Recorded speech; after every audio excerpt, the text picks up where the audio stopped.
आज आपण पेढ्यासारखे मऊसूत आणि पटकन होणारे रव्याचे लाडू बनवणार आहोत। सगळ्यात आधी आपण एका कढईमध्ये तूप गरम करून घेऊ। तूप गरम झालं की त्यामध्ये आपल्याला अर्धा किलो रवा म्हणजे वाटीच्या प्रमाणामध्ये 2 वाटी रवा आपल्याला इथं घ्यायचा आहे।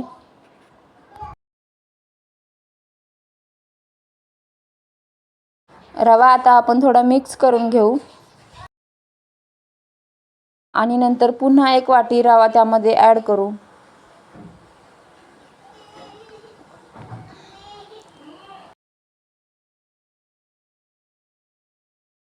रवा आपल्याला सतत मिक्स करत राहायचा आहे, म्हणजे तो खाली लागणार नाही आणि तो करपणार नाही। आता आपण रव्यामध्ये अजून थोडं तूप टाकून घेऊ। इथं मी परत 2 चमचे तूप ॲड केलेलं आहे आणि पुन्हा आपण रवा मिक्स करायला चालू करू।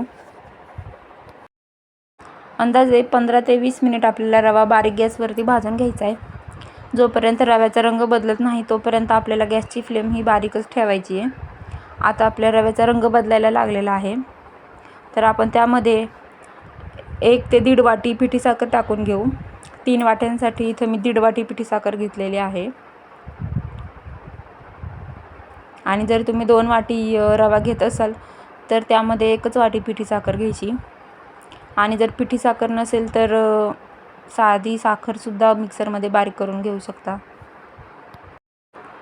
आता गॅस बंद करून आपल्याला हे मिश्रण खाली थंड करायला ठेवायचं आहे आणि थंड झाल्यानंतर आपण एकदा मिक्सरमध्ये बारीक करून घेऊ, म्हणजे पिठी साखर आणि रवा दोन्ही एकदम मिक्स होतील छानपैकी।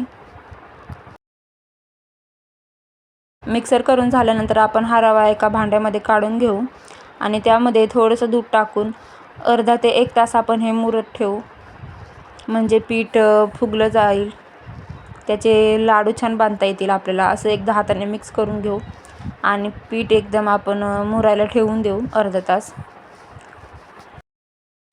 अर्ध्या तासानंतर आपल्याला झाकण उघडून बघायचे, आपला रवा ओलसर झालेला आहे।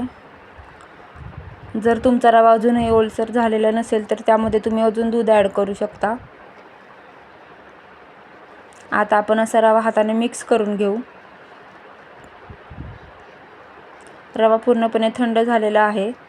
आता तो पूर्ण हाताने मिक्स केला तरीही चालेल, त्याच्या गाठी फोडून घ्यायच्या।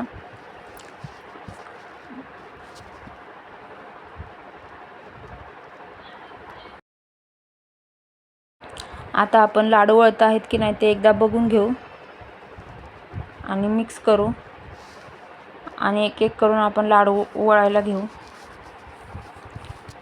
छोटे छोटेच लाडू करायचे आहेत आपल्याला, जास्त मोठे नाही करायचे। जर तुम्हाला दिवाळीमध्ये लाडू येत नसेल बनवता तर तुम्ही अशा पद्धतीने लाडू बनवू शकता, एकदम साध्या सोप्या पद्धतीने। पाक करायची सुद्धा गरज नाही पडणार।